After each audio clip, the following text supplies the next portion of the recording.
가난하여도 성실하게 행하는 자는 입술이 패역하고 미련한 자보다 나으니라. 지식 없는 소원은 선하지 못하고 발이 급한 사람은 잘못 가느니라. 사람이 미련함으로 자기 길을 굽게 하고 마음으로 여호와를 원망하느니라. 재물은 많은 친구를 더하게 하나 가난한즉 친구가 끊어지느니라. 거짓 증인은 벌을 면하지 못할 것이요 거짓말을 하는 자도 피하지 못하리라. 너그러운 사람에게는 은혜를 구하는 자가 많고 선물 주기를 좋아하는 자에게는 사람마다 친구가 되느니라. 가난한 자는 그의 형제들에게도 미움을 받거든 하물며 친구야 그를 멀리하지 아니하겠느냐. 따라가며 말하려 할지라도 그들이 없어졌으리라. 지혜를 얻는 자는 자기 영혼을 사랑하고 명철을 지키는 자는 복을 얻느니라. 거짓 증인은 벌을 면하지 못할 것이요 거짓말을 뱉는 자는 망할 것이니라. 미련한 자가 사치하는 것이 적당하지 못하거든 하물며 종이 방백을 다스림이냐. 노하기를 더디하는 것이 사람의 슬기요 허물을 용서하는 것이 자기의 영광이니라. 왕의 노함은 사자의 부르짖음 같고 그의 은택은 풀 위에 이슬 같으니라. 미련한 아들은 그의 아비의 재앙이요 다투는 아내는 이어 떨어지는 물방울이니라. 집과 재물은 조상에게서 상속하거니와 슬기로운 아내는 여호와께로서 말미암느니라. 게으름이 사람으로 깊이 잠들게 하나니 태만한 사람은 줄일 것이니라. 계명을 지키는 자는 자기의 영혼을 지키거니와 자기의 행실을 삼가지 아니하는 자는 죽으리라. 가난한 자를 불쌍히 여기는 것은 여호와께 꾸어드리는 것이니 그의 선행을 그에게 갚아주시리라. 아멘. 우리는 우리 주변에서 일어나는 일로 종종 시험에 빠질 때가 있습니다. 우리가 시험에 빠지는 이유는 주변에서 일어나는 일이 우리가 알고 배운 성경의 가르침과 다르게 전개되기 때문입니다. 시편 기자는 시편 73편 2절에서 나는 거의 넘어질 뻔하였고 나의 걸음이 미끄러질 뻔했다라고 말합니다. 시인이 넘어지고 미끄러질 뻔한 이유는 반드시 망해야 하는 악인이 오히려 형통한 것을 봤기 때문입니다. 우리 주변에도 거짓말로 속이는 사람, 패역한 입술을 가진 사람이 성공하는 일이 있습니다. 착하고 정직한 사람, 선한 말을 하고 이웃을 돌아보는 사람이 잘 돼야 하지만 이들은 악인에게 이용을 당해 어려운 삶을 사는 것을 봅니다. 이런 일은 우리를 혼란에 빠뜨리고 마음을 힘들게 합니다. 우리가 배운 성경의 가르침은 악인의 패망을 말씀하고 있는데 현실은 너무 다르게 전개되기 때문입니다. 여기에 대해 악인의 형통을 보고 넘어질 뻔하고 미끄러질 뻔했던 시인은 하나님의 성소에 들어간 후에 다시 일어설 수 있었다고 고백합니다.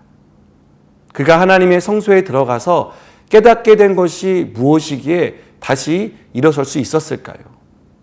그는 악인의 형통이 영구한 형통이 아니라는 사실과 그것이 꼭 복이 아니라 저주라는 사실, 그리고 그들의 종말이 어떻게 될 것인지를 깨닫게 되었기 때문입니다.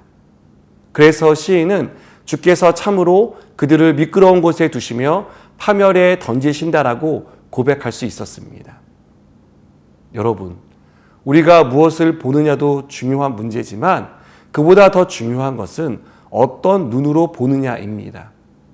대부분 우리는 우리가 가진 눈으로 세상을 봅니다. 이것은 우리가 알고 있는 상식, 생각, 경험을 가리킵니다. 이 눈으로 세상을 보면 우리는 종말에 일어날 결과가 아니라 현재 일어난 상황을 보고 판단하게 됩니다.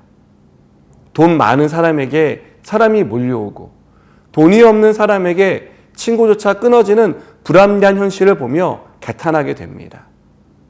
또 자신의 잘못된 선택으로 길을 굽게 간 것은 생각하지 않고 자신이 잘못된 것은 모두 하나님 탓이라고 돌리는 어리석고 미련한 말을 하게 됩니다.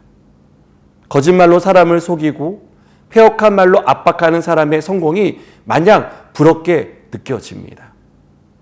그러나 하나님의 눈, 하나님이 주신 지혜와 명철이라는 눈으로 악인들의 형통을 보는 사람은 그들이 형통한 것이 아니라 사실은 큰 어려움 가운데 빠져 있다는 것을 알게 됩니다.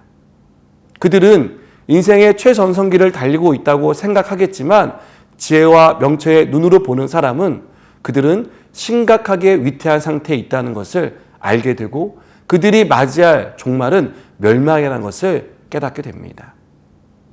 여러분, 우리는 한 치 앞도 내다보지 못하는 사람입니다. 그러나 성경은 악인이 받을 심판에 대해 명확하게 말씀하고 있습니다. 거짓 증인은 벌을 받습니다. 거짓말을 하는 사람은 형벌을 피하지 못합니다. 하나님의 공의로운 심판이 기다리고 있기 때문입니다.